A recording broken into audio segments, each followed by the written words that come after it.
Kuya Alan, Ate Pia, ako lang po ay merong katanungan sa inyo. Makakatanggap pa po ba ng 13-month pay ang mga empleyadong 5 months pa lang po sa trabaho? Very important question kasi bayaran na ng 13 months, ano?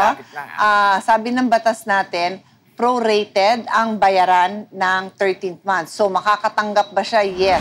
5 divided by 12 months. So, kung ang kanyang sweldo is 20,000, 1 year is 20,000 ang 13th month. So, since 5 months lang siya, 5 over 12 ng 20,000. So, that's probably around 8. Kasi wala pang half eh. Mga ganon, makakatanggap siya. So, ilaban niya yun. Kahit i-google niya... sa math eh. Kaya example ko kanina, 12,000 sweldo mo, may 5,000 ka. Kasi mas madali yung 5 over 12 eh. Ano? Malit lang yung 12, kaya ginawa ko 24, 10,000 ka.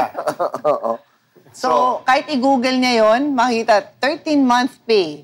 Pakita niyang ganon sa boss At least niya. makakatanggap pa rin.